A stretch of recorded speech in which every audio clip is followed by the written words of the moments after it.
ଇନ୍ଦ୍ରଧନୁର ସପ୍ତରଙ୍ଗ ସବୁ ତ ଯାଇଛି ଲିଭି, ମୋ ଆଶା ଆକାଶେ କଳା ମେଘ ଖେଳେ, ସୂରୁଜ ଗଲାଣି ଡୁବି। ଓଡ଼ିଆ ସଙ୍ଗୀତ ଜଗତରେ ଏକ ଅପୂରଣୀୟ ଶୂନ୍ୟସ୍ଥାନ ସୃଷ୍ଟି କରି ଆଜି ସବୁଦିନ ପାଇଁ ଆରପାରିକୁ ଚାଲି ଯାଇଛନ୍ତି ମହାନ ଗାୟକ ପ୍ରଣବ କିଶୋର ପଟ୍ଟନାୟକ। ଅନେକ କାଳଜୟୀ ଓଡ଼ିଆ ଗୀତକୁ ଗାୟନ କରି ସେ ନିଜ ପାଇଁ ସୃଷ୍ଟି କରିଥିଲେ ଏକ ସ୍ୱତନ୍ତ୍ର ପରିଚୟ। ତାଙ୍କର ସମକାଳୀନ ଗାୟକମାନେ ବହୁ ଆଗରୁ ଆମକୁ ଛାଡ଼ି ଚାଲି ଯାଇଛନ୍ତି, ଯେପରି ଅକ୍ଷୟ ମହାନ୍ତି, ସିକନ୍ଦର ଆଲାମ, ଚିତ୍ତ ଜେନା ପ୍ରଭୃତି।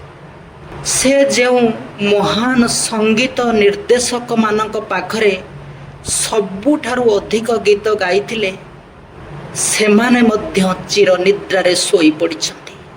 ଯେପରି ଶାନ୍ତନୁ ମହାପାତ୍ର, ପ୍ରଫୁଲ୍ଲ କର, ଉପେନ୍ଦ୍ର କୁମାର, ବାସୁଦେବ ରଥ ଇତ୍ୟାଦି।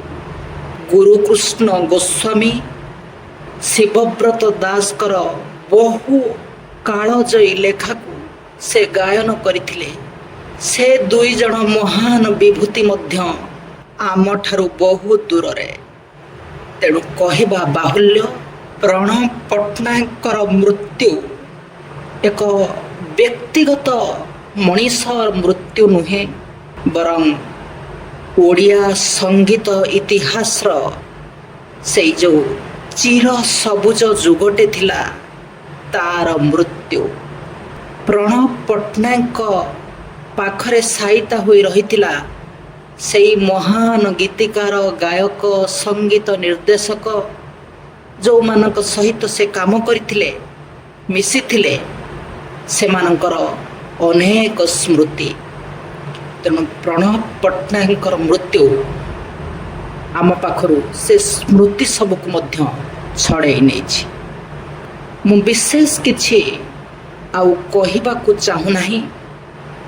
ତାଙ୍କର ପ୍ରିୟ ଗୀତ ଗୁଡ଼ିକୁ ଗାୟନ କରି ମୁଁ ମୋର ଶ୍ରଦ୍ଧାଞ୍ଜଳି ସେଇ ମହାନ ଆତ୍ମାକୁ ଜଣାଇବାକୁ ଚାହୁଁଛି। ପ୍ରଥମେ ଯେଉଁ ଗୀତଟି ଗାଇ ଆପଣମାନଙ୍କୁ ଶୁଣାଇଲି, ତାହା ଥିଲା ସମର୍ପଣ ଚଳଚ୍ଚିତ୍ରର ଏକ କାଳଜୟୀ ଗୀତ, ଯାହାକୁ ଲେଖିଥିଲେ ଶିବବ୍ରତ ଦାସ ଏବଂ ସଙ୍ଗୀତ ସଂଯୋଜନା କରିଥିଲେ ଉପେନ୍ଦ୍ର କୁମାର। ଗତ ବର୍ଷ ମଧ୍ୟ ମୁଁ ପ୍ରଣବ ପଟ୍ଟନାୟକ ଗାଇଥିବା ଗୋଟିଏ ଗୀତ ଉପରେ ଏକ ସ୍ୱତନ୍ତ୍ର କାର୍ଯ୍ୟକ୍ରମ କରିଥିଲି। ମୋର ଅନେକ ଶ୍ରୋତା ସେଇ କାର୍ଯ୍ୟକ୍ରମଟିକୁ ମନେ ରଖିଥିବେ ବୋଲି ମୋର ବିଶ୍ୱାସ। ସେ ଗୀତଟି ଥିଲା 1960 ମସିହାର ଚଳଚ୍ଚିତ୍ର ସୂର୍ଯ୍ୟମୁଖୀର, ଯାହାକୁ ଲେଖିଥିଲେ ଗୁରୁକୃଷ୍ଣ ଗୋସ୍ୱାମୀ ଏବଂ ସଙ୍ଗୀତ ସଂଯୋଜନା କରିଥିଲେ ଶାନ୍ତନୁ ମହାପାତ୍ର।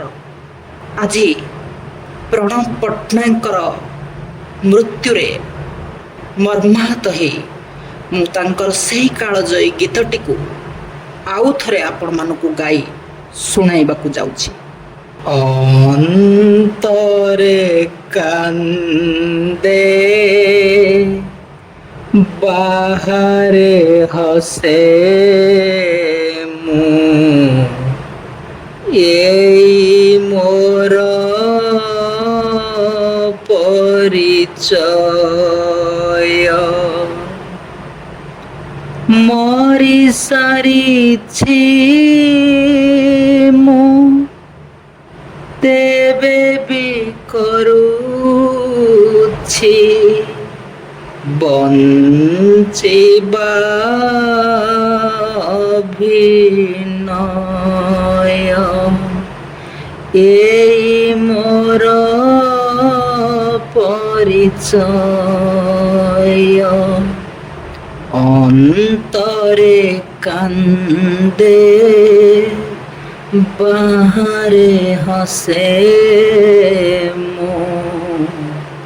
এই মোর পরিচয়। এই মোর পরিচয়। নমস্কার দর্শক বন্ধু।